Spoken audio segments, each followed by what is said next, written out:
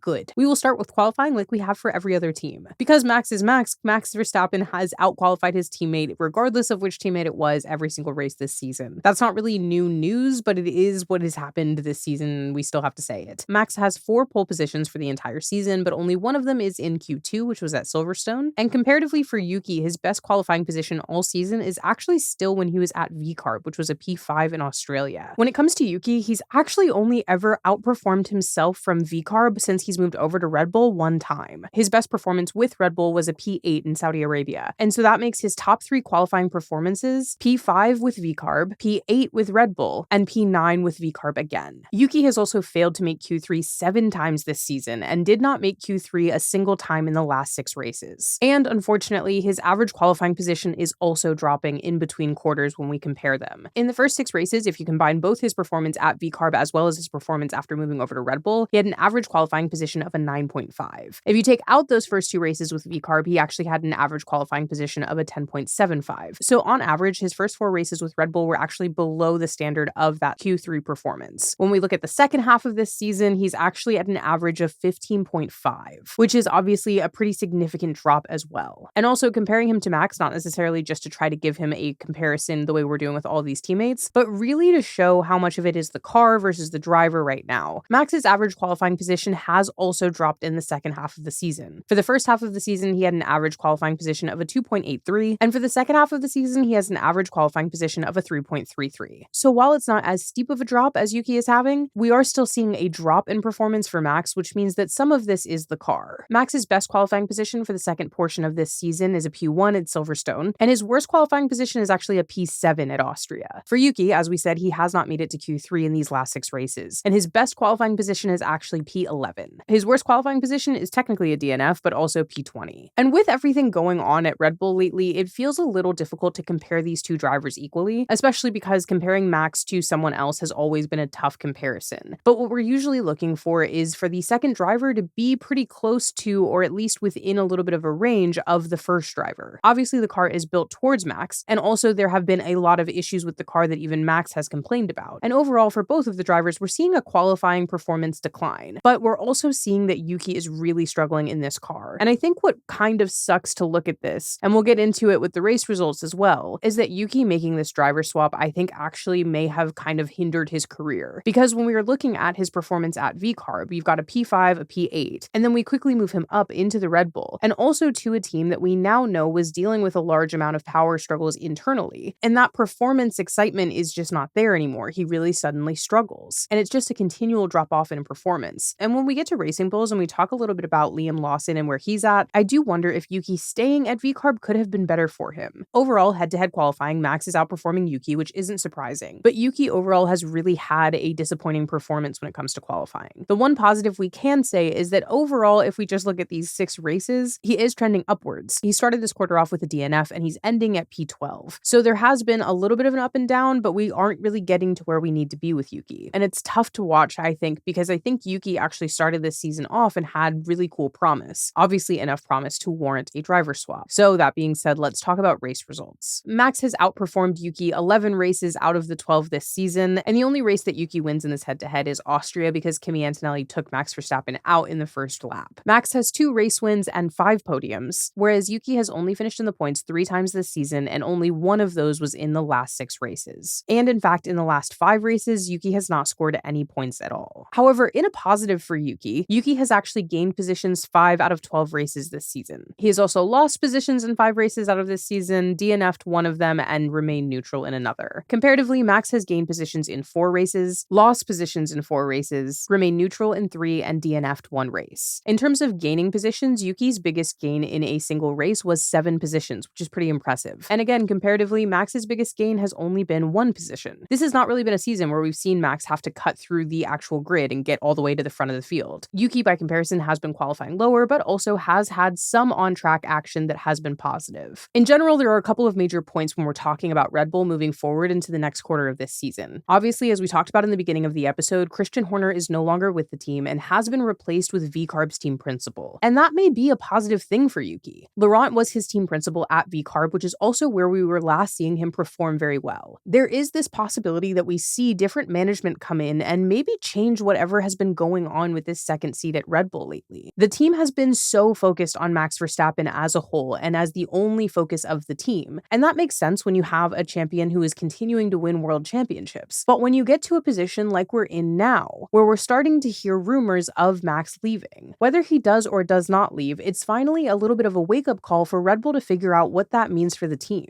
If you have built your entire team around one driver and then that driver decides they don't want to be there anymore, and you've built the other side of your garage to not actually be successful, and objectively looking at it, the last 3 drivers in that seat have just completely fallen apart despite previously good performance. If you have built your team that way, how do you move forward when you get the wake-up call of recognizing, hey, the guy that we're focusing on everything could leave one day? And objectively, that's something everyone should be prepared for. It's something that we actually saw Mercedes preparing for sooner than we thought they would, and that some people feel that preparation is why Lewis left. But in this space, we feel like we're not seeing Red Bull prepare for if Max is no longer there. And with this wake-up call that we have had, and with this change in leadership, there is a possibility that for the second half of this season, we see things change in that way. And if we do see things start to change, do we see Yuki's performance start to change as well? One thing to remember here is that Yuki does not have a contract for next season. So if he does not actually start performing, it's going to be a lot more difficult for him to target one of those seeds. The way we talk about every driver having something that makes them specifically relevant to different teams outside of just their talent, that is Yuki's relationship with Honda, and Honda is leaving Red Bull and going to Aston Martin. And unfortunately, at Aston Martin, there is not currently a seat that will be available at that time. So the question is, if Yuki can't get his performance up and very quickly, what does his career look like next year? I'm struggling with this one because I really feel like if he would have just stayed at VCarb, there was a chance that he could have just had this knock it out of the park performance. And he was really starting to perform very well in the way that we talk about Isack Hadjar performing so well with a car that is not so great. And so I'm hopeful that actually with this team principal change, we see Yuki get a little bit of that back. And potentially that turns into him being able to either stay at Red Bull or perform in a way that is a little bit better and actually be able to get himself a position somewhere else. So that covers Red Bull. Let's move on to Williams. Williams is another team that is hard to judge due to the fact that both drivers are up against a number of technical difficulties that seem to be coming from the team side. Hopefully we are out of the woods on that, but we did have a number of DNFs this quarter, and it's kind of a bummer given how big of a strong start they had for this season.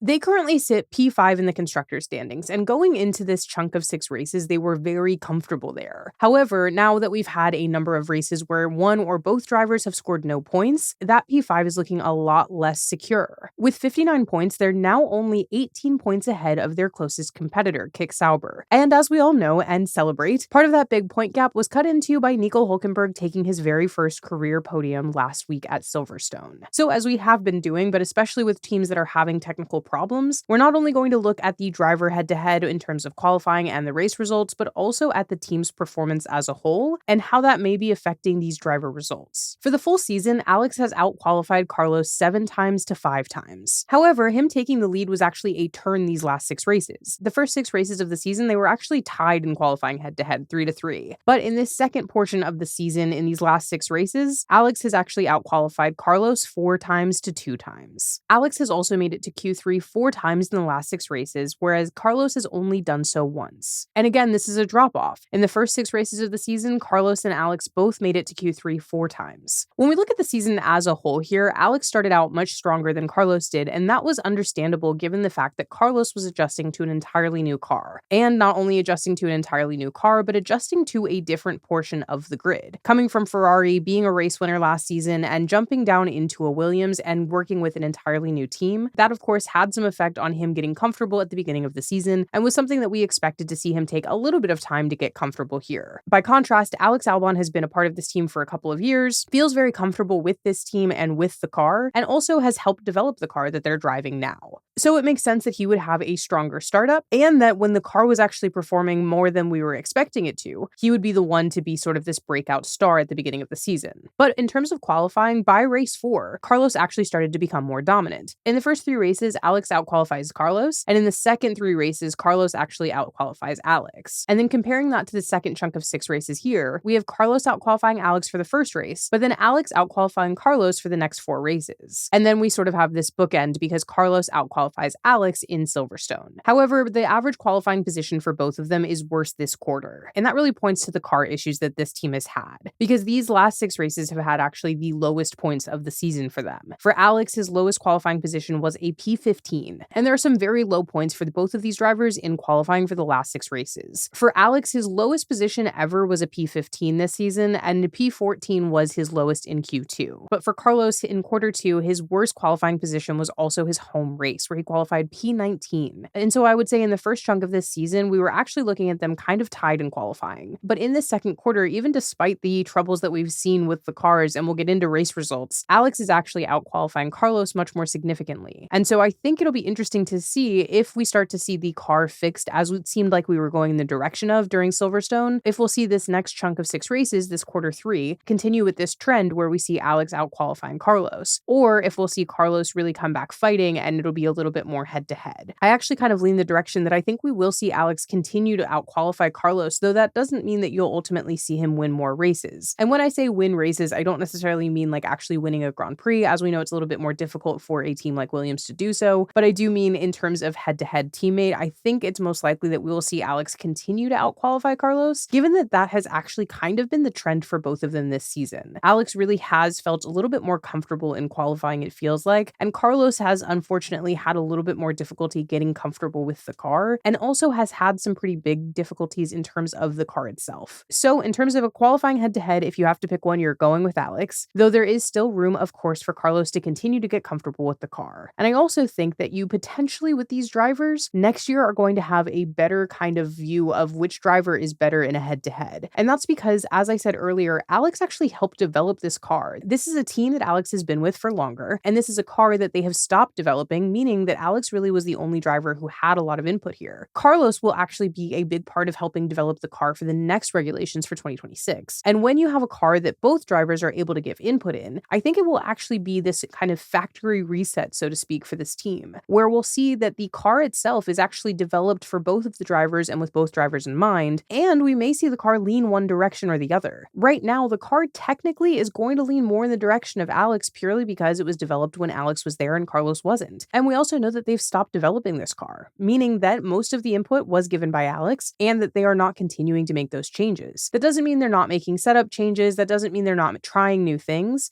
It just means they're not bringing upgrade packages, which again means that they're not kind of bringing in upgrades that might have to do with Carlos's preferences. So if we look to next year, I think that's when we're going to have a chance to really compare these two drivers in terms of what they bring to the table, and also what a car looks like at Williams when it's being developed for two very strong drivers. Because as much as we all loved Logan Sargent, and as much as Franco Colapinto did a very good job for a portion of last year's season when he was in that Williams seat, this will be the first time in recent memory that a car for Williams is being developed for two very strong drivers with input from both of them, and with input from drivers that are well known for being able to kind of give their opinion for that development. And so when you have that opportunity, does that help this car get much better next year? And with those new regulations, with the Mercedes power unit, does that car become a lot stronger of a contender moving forward in 2026? All of that is to say, right now, in this moment, at this season, Alex is out-qualifying Carlos, but I think there are a number of factors that go into that. And I think that's something we may see change in the long term. Moving on to race results, this again is where things get a little bit sticky due to car issues. In the last 6 races, Alex had 3 DNFs in a row that had to do with car difficulties, and Carlos actually didn't even start one of his races due to the fact that his brakes caught fire. With that in mind, meaning that half of the races Alex doesn't have a finishing time for, and one of the races Carlos doesn't even get to start, let's talk about comparisons. Even with those 3 DNFs, Alex actually comes out of this quarter still ahead of Carlos. In the 3 races that Alex actually crosses the finish line, he does finish ahead of Carlos every single time. In Imola, he finishes P5, which is 3 places ahead of Carlos in P8. In Monaco, he finishes P9, which is 1 place ahead of Carlos, who finished P10. And this last race in Silverstone, Alex finishes P8, and Carlos does not finish in the points. He finishes P12. And that's actually important to note, given the fact that that was the one race that Carlos actually outqualified Alex in this quarter. Of the 3 races that Alex actually finished this quarter, he scored points in all 3. And comparatively, of the 5 races that Carlos finished, he scored points in 3 of them. It's again a little hard to compare directly because we don't know if Alex would have scored points in those races had he finished them. While I will say in Austria, I would have been surprised to see Carlos score points had he started the race and finished it, given the fact that he qualified P19. But in Spain, Canada, and Austria, it's possible we actually would have seen Alex at least get into the points. points. He qualified P11, P10, and P12 respectively in those races. And so that's not actually a lot of movement for him to have been in the points every race this last 6. And Alex's biggest position gain actually was at Silverstone. He went from P14 to finishing P8, meaning that he was able to overtake consistently on this track. For this full season, if you take out the DNFs, Alex has actually only finished outside the points once. And this feels like a very big shift compared to last season. That brings Alex to a total of 8-point finishes this season. And Carlos comparatively only has 6 points finishes this season. And that's why we see such a big gap in their driver standings. While in the constructor standings, they're currently sitting P5, Alex is sitting P8 in the driver standings with 46 points. And Carlos is significantly behind him in P15 with only 13 points. And when we're comparing the whole season, there's been the same number of races that they haven't finished. They have both DNF'd or DNS'd 3 different races this season. Though I would argue Alex's momentum in particular has been killed a little bit more, given the fact that all 3 of his DNFs were back-to-back. And I want to say for these guys, I do think it's a tough thing to keep showing up to work, knowing that back-to-back you're coming home with nothing. I think for Williams, this has been a hard stretch, especially coming off of a beginning of a season that made them feel like an entirely new team. But I do think the point that I was making earlier about this car being developed more so to Alex, and the fact that we will see a completely different vibe next year with not only new regulations, but both drivers being involved from the very beginning, is a fair enough point to look at here. Because I think a lot of people have talked about what happened to Carlos, how did this happen, how is he falling so far behind? And I think, to be fair, when you see a driver move from one team to another, and especially when it's a drastic shift, we've talked about this with Lewis moving from Mercedes to Ferrari and having similar issues, and this is even a bigger deal because you have a driver dropping from the top of the field to the middle of the field, and the resources and the team and the car, they're all going to be different and very big to adjust to. It's not just about adjusting to a new team and a new engineer and all of these different things, it's about adjusting to competing in a different part of the field. And so I think it's unfair to say that this is going to be the end of Carlos or that Carlos has fallen off completely. But I do think it's also unfair not to acknowledge that Alex Albon is outperforming his teammate and has been for most of this season, even with mechanical difficulties and things that aren't his fault in the way. And so moving into Q3, I think it's going to be very interesting to see what happens here. Does Carlos finally start to get a little bit more comfortable and a little bit more consistent in this car, or does Alex continue to win this teammate battle moving forward for the rest of the season? Personally, I think we're going to see Alex come out on top when it comes to the season as a whole, and I also think his performance is going to continue to improve over these next 2 quarters. And I think that's fair. I think when we talked about Carlos moving here last year, I did say I think it would take him a full season to adjust here. I do think this is certainly not the end of Carlos Sainz being a great driver, and I do think that there's possibilities that he'll continue to improve and get more comfortable throughout the season. But I also think that's going to take him more than just this year. And I think his best chance of being more competitive with his teammate is a new car, new regulations, and a sort of clean slate. So that covers Williams. Let's move on to their closest competitor,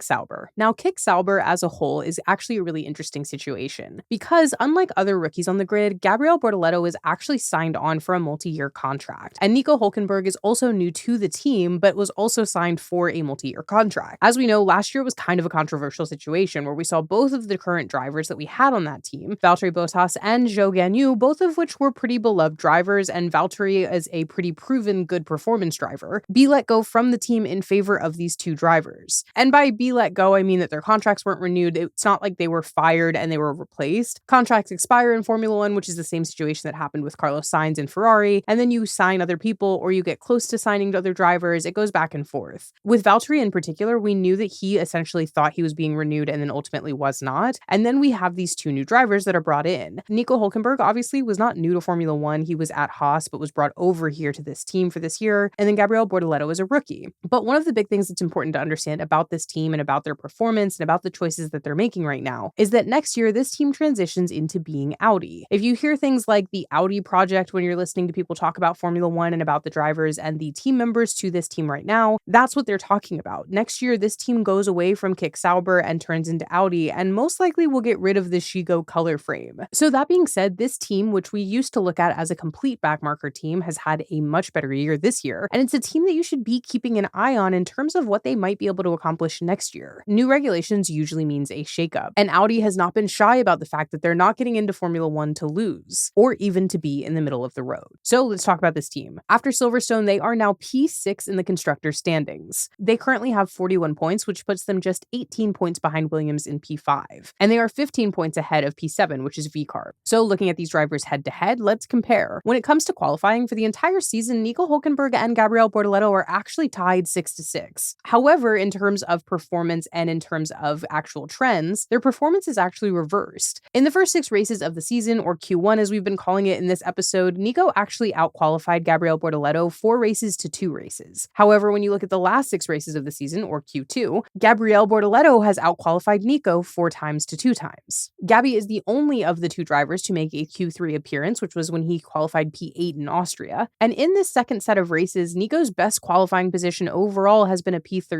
and his worst has been a P20. For Gabby, his best qualifying position has been P8, and his worst has been P17. Comparing that to the first section of this season for Gabriel in particular, his best qualifying position in Q1 was actually P13, and his worst was P20. So we're seeing a significant jump up for Gabriel. And so surprisingly, between these 2 drivers, and especially in the last 6 races, qualifying head-to-head actually goes to Gabriel slightly. Overall, if we're looking at the whole year just qualifying to head-to-head, they actually are tied. But I would have said in Q1, Nico actually had the advantage, and in Q2, Gabriel Bortoletto has been improving at an extreme rate, and that is pretty exciting for a rookie of his caliber. I have said a number of times that I think when you are a rookie, and especially comparing all these rookies together, being able to be on a backmarker team is a lot less stressful and probably better for your development as a driver than it is to be at a high-level team or a team like Red Bull where you're kind of competing against 4 drivers and one of the best. There is a lot less stress, a lot more care, and a lot more ability for you to kind of quietly get better and do exactly what Gabriel Bortoletto has done, going from being at the back of the grid to outqualifying his teammate more times than not in the last 6 races, and being the only one of the 2 to actually make it to Q3 and to be able to qualify P8 in Austria. That is a strong move forward for him. And if he continues to do that, we'll continue to see this stronger performance from him overall, and I think that's going to be really strong by the end of the season. Gabriel Bortoletto in general is moving forward in incremental rates, and I think for development and for driver growth, that's actually really good. Of course, everyone would love to come out of the gate and just be the youngest person ever to have a pole position and do this and do that, but for Gabby, I think it's actually great that the pressure has not been there, and that I think more so the pressure is going to come next year when Audi moves in. Right now, the pressure is just proving that he should maintain his seat, which he is doing, and he already was signed to a multi-year contract, so there wasn't that same level of stress of having to prove himself. But so qualifying right now, going to Gabby, but it will be interesting to see for Nico, especially coming off of this momentum of his Silverstone podium, whether qualifying starts to be a little bit better in Q3 for him. So that covers qualifying for these 2. Let's talk about race results. In this second quarter of the season, these last 6 races, both Gabby and Nico have had huge moments for their careers. For Gabby, he had his very first points finish, and you may have caught a towel-clad Nico coming to celebrate that with him. However, again, with Gabby, this is another incremental situation. When we're comparing other rookies and looking at like Isack Hadjar or Kimi Antonelli, who have been scoring points pretty consistently, Gabby has been able to slowly move up without a lot of expectation, and so when he did score those first points, it was such a big deal. And of course, Nico Hulkenberg ends up with his very first career podium, which is this huge deal and a huge celebration. And it also brings us into something that I want to talk about when it comes to Nico in particular. Nico is a driver who I think, especially this season, has encompassed what it's like to watch a driver who probably has the talent to be at a top team, be at the back of the grid. If we look at the moves that Nico has made this season, he has had some insane moves forward on the grid. As we just talked about, qualifying hasn't necessarily been his strong suit this season. He has not had any Q3 appearances, and yet we have seen him have some pretty impressive runs in Formula One races. His biggest position gain was at Silverstone. He qualified P19 and ends up P3. But this is not the first time in this season alone that he has had big moves. In Austria, he had 12 positions that he gained on track, going from P20 to P8. In Spain, he actually gained 11 positions on track, qualifying P16 and finishing P5. And in Australia, in the very first race of the season, he gains 10 positions on track. There, he qualified P17 and finished P7. And in Canada, he goes from P13 to P8. And so when you look at this, you're seeing a driver who doesn't have a car that has the single lap pace to get to Q3. He's not qualifying in the top 10, but he is getting out on the grid and finishing in the points. And that is something that is just so impressive in general, but also a mark of a really good driver that if he is given the right car and the right resources, could be actually showing us really incredible moves here. This is not the first time we've seen Nico Hulkenberg know how to do this. And I think that's why we're seeing drivers like Carlos Sainz after his podium say things like, he's always been a top driver to me. Nico has been in Formula One for a long time and even had a moment where he actually didn't have a seat and ultimately returned to the sport. And watching him drive in the way that he has this season is one of those things I don't think has been celebrated enough. I think Nico actually has the caliber of a top tier driver. And we only ever really talk about that when we see drivers actually make it to the podium and we talk about how wonderful and surprising it is. But when you look at drivers like Nico or you look at drivers like Pierre Gasly, these are drivers that have the capabilities ways to move forward and be strong drivers. And it's one of those things where personally, I always think like, what if this driver was in a top tier car? What would that look like? How would that feel? And how would that be different for us? And what would that kind of make the driver market look like? If Nico was up at a top tier team and was competing with the likes of other Red Bull drivers, of Mercedes drivers, how many race wins would he have? Not just podiums, race wins. If you put Nico Hulkenberg in a Mercedes right now, what does he do with that car? Those are the kinds of questions that you get in series like this where cars are not exactly the same across the board. And I think we always have this argument, is it the car? Is it the driver? Is it both? And the answer is it's always both. But I think sometimes the car can be a little bit more important because when we look at things and compare them, a great driver can only do so much if they don't have the right machinery. And so Formula One is, as always, a team sport. And that's why we're seeing Nico Hulkenberg kind of have these moments where if you actually look at this whole career for him, and especially this season, you're seeing these big moves, but you're not seeing it happen in a way that becomes this big glory moment for him because very infrequently does he have the machinery to get all the way there. And I do want to point one other thing out. If you look at some of these moves, imagine what he would be doing on track if he was able to make it to Q3. If Nico was starting in the top 10 on the grid in a race, and he was able to make moves like the moves he's making now. Just a little food for thought. In terms of head-to-head, Nico has finished 10 races ahead of Gabriel, and Gabriel has finished 2 races ahead of Nico all season. However, breaking that down, while we have seen Gabriel Bortoletto improve in terms of qualifying, Nico has started to dominate in terms of race results. In Q1, we saw Nico win 4/2, and in Q2, he's outdriven Gabby in every single race, even in the 4 races where Gabriel outqualified Nico. While Nico is obviously overall outperforming Gabriel, I think this is actually one of the best teammate pairings on the grid right now. This is a situation where you have someone who has an incredible amount of experience, and you also have a driver who has an incredible amount of raw young talent. And you seem to have a balance where they both seem to like each other well enough, where Nico is happy for Gabriel and trying to help. And I think this is going to actually be a situation where they may be building a really strong foundation for the future of this team. Nico has years of experience, he has very large moments, and he also has the ability to still be a great driver if given a good car. And he's also willing to help mentor Gabriel, who will be in the sport longer than he will be. And so the question is, as Audi comes in, as a new team comes in, as more funding comes in, and as an entirely new set of regulations comes in, what does this team look like in the future? Because they're actually looking pretty good right now for a backmarker team. This is a team that struggled to an extreme degree last year and ultimately ended the season without scoring a single point. And now that is just simply not the case. So when we look year over year, what do we see next year? And are we building a strong foundation that could put them in a much more competitive position moving forward? And what I think is interesting is that we're actually seeing that in 2 different spaces. We're seeing Williams and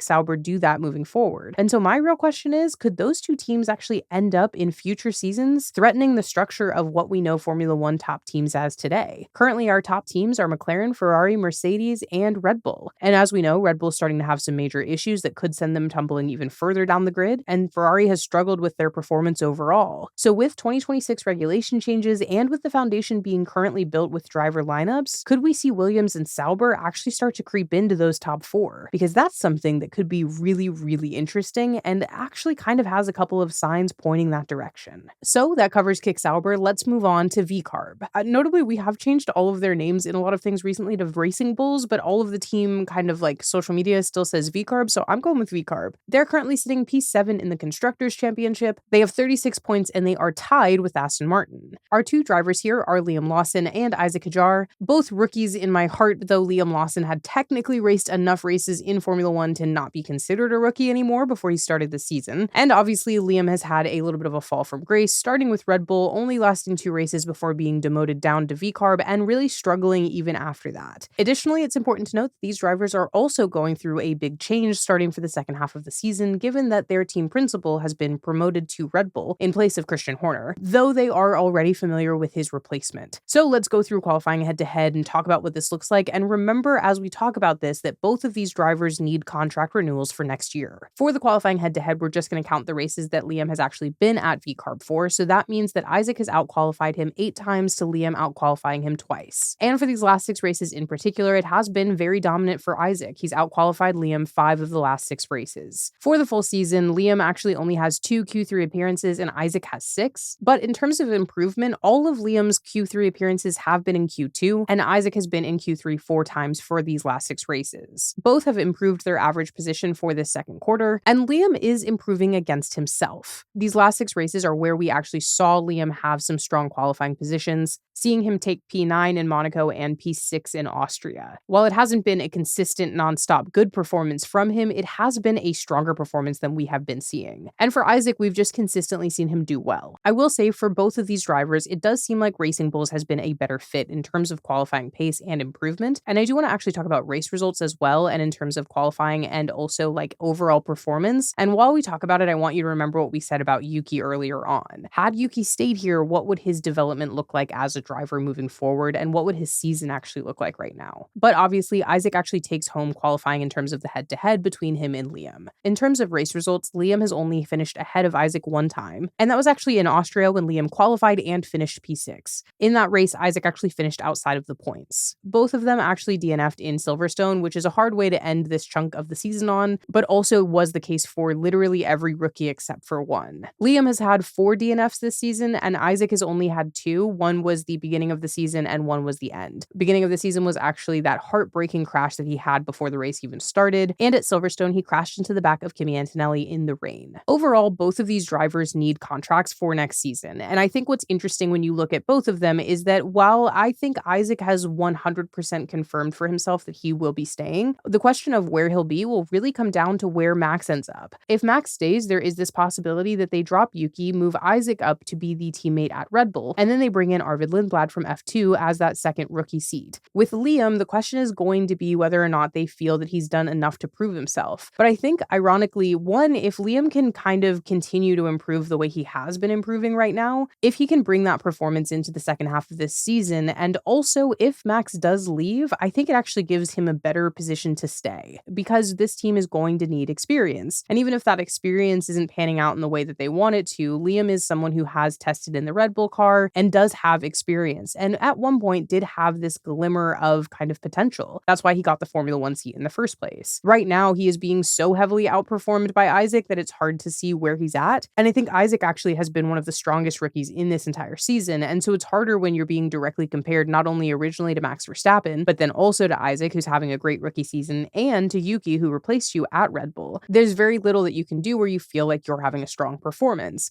And so I think that's Liam's trouble, is that Liam really needs to start to improve his performance. But if Max does leave, if we continue to see these large shakeups in terms of the drivers and in terms of the actual management of this team, Liam has a chance of staying, even if he can just keep the car on track and be a little bit more close to the points, even if he's not scoring a ton. If Liam can start to string together a few performances like he had in Austria, I actually think he has a safer position. In terms of Isack, I think he is the strongest rookie right now, and also probably the strongest of the 3 drivers that aren't Max. And so I do think we're going to see Isack, as stressful as it may be, get promoted to that second Red Bull seat. And it actually kind of is a hard thing to say if that's going to be good or bad, and I think we'll see what the development of Red Bull looks like for the second half of this season. With Laurent at the helm, do we see changes for that second seat? Do we see it become a little less of a curse? And do we see them start to plan ahead for a world without Max? If so, what does that look like for Isack? And also, if so, what does that look like for the future of the team? Are Isack and Liam the future of Red Bull, or is it Isack and someone else? These are all things to keep our eyes on, especially the driver Arvid Lindblad, who's currently in F2. Red Bull did ask for a super license exception for him, and he has been participating in free practice 1 sessions.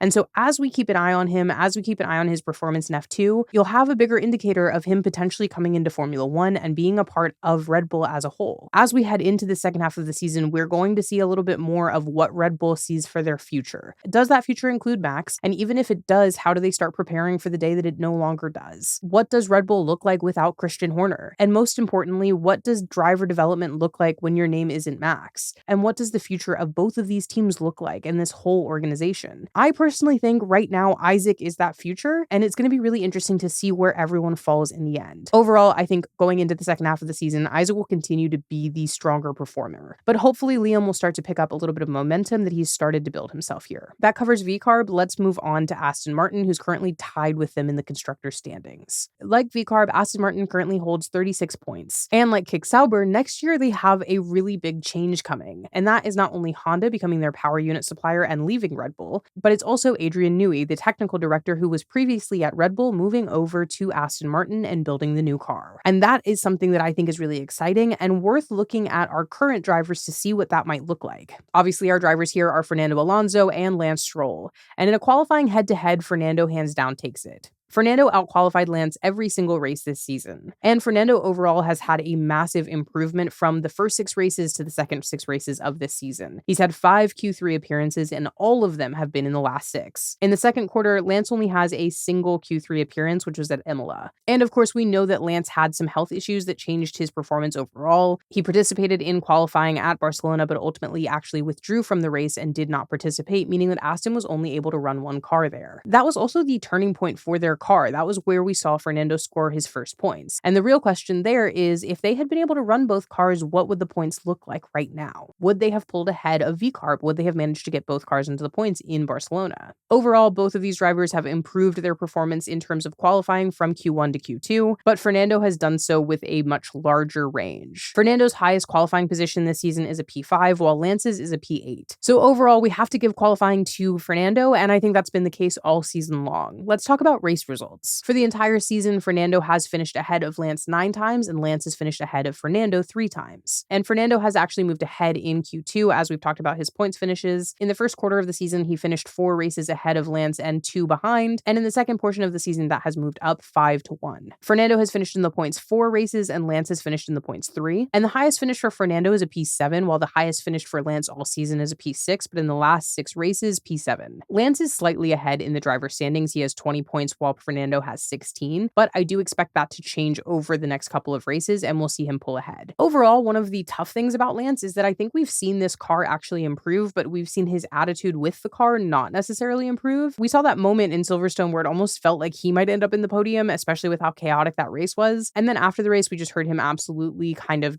absolutely unhappy with the car overall and saying that it was the worst car that he's ever driven in his life. Meanwhile, I would say that the car has vastly improved in terms of performance this second quarter. We're seeing Fernando have these consistent points finishes. We're seeing him drive a lot better. And we're also seeing both of them improve their qualifying positions overall. I think Lance did have a big hiccup not being able to race in Barcelona, though we talked about this and I've always been curious as to why, if he was in that much pain, he participated in qualifying instead of allowing a reserve driver to do so the team could have scored some more points. But that overall is neither here nor there right now. I think one of the things I'd like to see from Lance in general moving forward is a little bit more kind of team player energy. We're seeing Fernando really bring something out of this car. And frankly, I think you guys have heard me talk about all season whether or not Fernando would continue to race after this season given how far he seems to have fallen. But I actually think that these last 6 races, this improved performance, these points finishes for him, these might be enough to keep him mentally there and with it to see what Adrian Newey can do with this car. And I think him coming back and running this car next year is going to be really exciting to see. The question is just going to be whether or not Lance can improve to match that performance, whether or not he can get excited about a car that will objectively be a better car. There are going to be big changes at Aston next season, and I think the second half of the season will tell us whether or not the drivers in these current seats are going to be the ones to bring that performance out of the car. In terms of the second half of the season, I expect to see Fernando continue to improve. I think once he gets momentum, he really starts to push forward, and I think if we know anything about the youngest rookie in the world, he has never given up on this sport. And so I think moving forward, that's what we're going to see. We're going to see Fernando improvement and questions from Lance. So that wraps up Aston Martin. Let's move on to Haas. Haas is another one of these situations where we have 2 drivers coming in a very different way. Similar to Kick Sauber, we have a driver who is not new to Formula One in any way, shape, or form, moving over from a different team in Esteban Ocon. And we have a rookie coming up into Formula One for the first time in Ollie Bearman. I do think it's important to point out that weirdly, the balance here is kind of a different situation, because while Esteban Ocon has a lot of experience in Formula One, Ollie Bearman has a lot of experience with Haas. He was their reserve driver last year and clearly had a plan to be promoted into Formula One. He had a number of free practice sessions for him that were already set for him last season, and that was before he actually came into that position for Carlos and filled in for a race. So we already had a kind of indicator that Haas was intending to move him up, and also Ollie has gotten more experience in a Haas car and being comfortable with that than Esteban has heading into this season. And so I think there's this weird balance where Ollie is a lot more familiar with the team, a lot more comfortable with them, and has more experience with the car, whereas Esteban has a lot of experience, and a lot of people forget things like the fact that he was a race winner and he was on the podium last year with Alpine, but he doesn't have that same amount of experience with this team. This is a brand new car to him. It is a brand new team to him. It's a brand new race engineer. There are so many differing factors for him moving into this car that Ollie doesn't necessarily have to contend with. In the same way, he does also have experience that Ollie doesn't have. And also, Ollie has a lot of expectations coming into this season after his incredible kind of breakout star performance. So all of that being said, let's talk about actual qualifying head-to-head. In terms of the entire season, it's actually a dead even split, with both of them taking 6 races over the other. However, in terms of improvement, Ollie's actually winning Q2 in a way that he was not in Q1. In the first 6 races of the season, Esteban outqualified Ollie 4 times and Ollie outqualified him 6 times. However, that reverses when we get into Q2, which is a pattern you're hearing me say a couple of times as we go through these teams. In these last 6 races, Ollie has outqualified Esteban 4 times and Esteban has outqualified Ollie twice. In terms of Q3 appearances, both of them have made it to Q3 twice this season. And in terms of comparing these last 6 races to the first 6, they each had 1 Q3 appearance in each chunk. Esteban's average qualifying position is actually slightly higher than Ollie's is. Esteban's average is a 15, whereas Ollie's is just over 15 at a 15.45. So in terms of qualifying, I would actually say that while Esteban was out qualifying Ollie in the first 6, in this second quarter, we're seeing Ollie actually take the lead here. And that's not just in the actual head-to-head in terms of each race qualifying, it's also in terms of momentum. Ollie's best qualifying position actually comes at Silverstone with a P8. And if you look at his qualifying positions for the last 6 races, he's improved almost every time. At Imola, he comes in P19, next race he's at a P17, followed by a P15, P14, dropping down to P15 and then back up to P8 for Silverstone. Esteban, by comparison, is not having that same momentum shift. He starts at Imola with a P18, then we see him have his best qualifying performance at a P8, then he drops down to 17, then 15, then 17 again, then 15 again in Silverstone. And so you're not seeing this same consistent upward trend from Esteban right now that you are seeing from Ollie. And I think that that means that we have to give qualifying head-to-head to Ollie, not just in terms of the actual kind of number of races he's outqualified his teammate, but also in terms of momentum. And hopefully that momentum you also see kind of continue into Q3, into the next race. In the next 6 races, do we see Ollie start to get a couple more Q3 appearances here? Because as he continues to track forward, that's actually a positive and something that Esteban needs to catch up on. But you don't win races in qualifying unless the race is Monaco, so let's talk about race results. In terms of the entire season, in terms of race results, Esteban is beating Ollie. He's finished ahead of Ollie in 7 races, whereas Ollie is finished ahead of Esteban in 5. And the momentum shift, we're actually seeing that momentum come in this second chunk of the season. In the first 6 races of the season, we actually saw Esteban and Ollie tied 3-3. But in the second half, Esteban has finished ahead of Ollie 4 times to Ollie's 2. In terms of point finishes, Esteban has 5 point finishes while Ollie has 3. And again, in terms of momentum, Esteban had 2 of those point finishes in Q1 and 3 of those point finishes in Q2. By comparison, all of Ollie's point finishes were actually in the first quarter, which is an interesting stat when you look at the fact that his qualifying has been improving. But it's also important to point out that both Esteban and Ollie had their highest finish in the first quarter of this season. Esteban's best finish this season is a P5, whereas Ollie's best finish this season is a P8. When you see kind of this decline for both drivers, there's always a question of the car, whether the car is suited for the chunk of races that we've gone through, whether there's kind of differences that have been made in terms of how fast they're moving forward versus other teams. But overall, in terms of a race weekend, even though we're seeing Ollie out-qualify Esteban, by the end of the race, we're seeing Esteban not only catch up to him, but surpass him on the track. And so that means that overall, in this kind of teammate head-to-head, I think what matters the most is actually points. It's a similar version of what we talked about at Sauber. Nico may be getting out-qualified by Gabriel, but what matters the most is where you finish on the track. And right now, Esteban is winning that battle, meaning that he's also winning this teammate battle. In terms of the second half of the season, I think you will continue to see Ollie get more comfortable, but I also think you'll continue to see Esteban get more comfortable. And something that we are noticing with this number of rookies on the track is that even though some of the older drivers are not necessarily bringing their all to qualifying, we are seeing them make quick work of the back markers on the track, partially because a number of those drivers just don't have the same amount of experience as them. And so when you have this many rookies on the track in one season, a driver with more experience is going to have more of an advantage, even if their younger teammate is out qualifying them. So in the teammate head-to-head, qualifying goes to Ollie right now, but the overall race finishing and points actually goes to Esteban. That covers Haas, and we have come to the very last team on the grid, which is Alpine. Alpine is, of course, another weird sticky situation given the fact that we had a driver swap. But conveniently, for the way that we have been doing this, the driver swap happened right at the end of Q1, meaning that Franco Colapinto has had a second quarter to compete against his teammate head-to-head, and to be compared exactly the same way that we compared Jack to Pierre. Again, a reminder here that Pierre does have a contract for next season, and the Alpine second seat has been one of the most insecure ones that we have on the grid. So as we go through this last comparison, remember that Franco needs a seat for next year, and potentially there are talks of him even not being in this seat moving forward. The current situation is that he really is on a race-by-race contract to our understanding, and so there is this possibility that at any moment he could be replaced, though we never know who that replacement could be. So let's talk qualifying. In these last 6 races of the season, Pierre is absolutely out-qualifying Franco. Pierre out-qualified Franco 5 times, and Franco only out-qualified Pierre once. This is actually the exact same qualifying head-to-head that we saw from Jack and Pierre. Pierre. However, when we look at the highest qualifying position, Jack actually managed to qualify higher than Franco did this season, though it was marginal. Jack's highest qualifying position was a P11, whereas Franco's has been a P12. However, for the sake of comparison, if we actually compare Jack's qualifying positions to Franco's, which again is not really a fair comparison because these were 12 different circuits. However, if we're doing it for numbers' sake, Jack actually had a higher qualifying position 4 times than Franco did. And they had one position tie and one time that Franco would have been higher than Jack. Jack's average qualifying position was a 15.5, and Franco is actually lower than that as 16.6. For the importance of fairness, it is also important to point out that Pierre's overall average has dropped slightly in Q2. He had an average qualifying position of 11.33 in Q1, and his average qualifying position in Q2 dropped down to a 12.66. So to be fair, there was a difference in performance here for the team as a whole, which could also slightly account for some of Franco's average here. However, in terms of qualifying, I think we have to compare two different things, right? In a head-to-head, Pierre is obviously winning against both of his two teammates and continues to do so. But in a head-to-head between Franco and Jack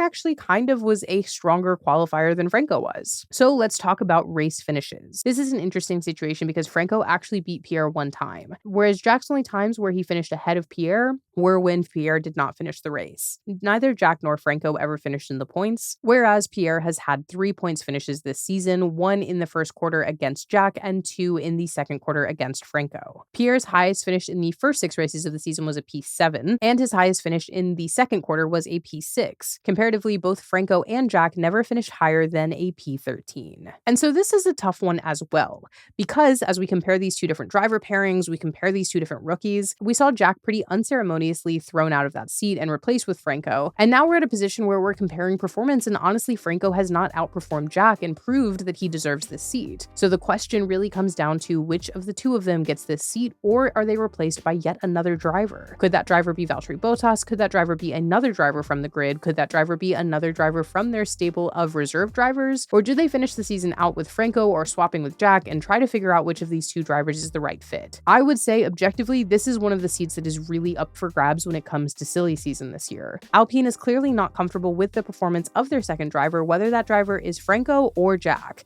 And so moving forward, I think they're going to want someone else that is going to push the team forward alongside Pierre. That runs through all of our teammate battles. Between now and then, be sure to make sure that you are following me on all social media platforms and you are subscribed to this podcast wherever you're listening or watching on YouTube. And I look forward to chatting with you next week about our rookie performance so far.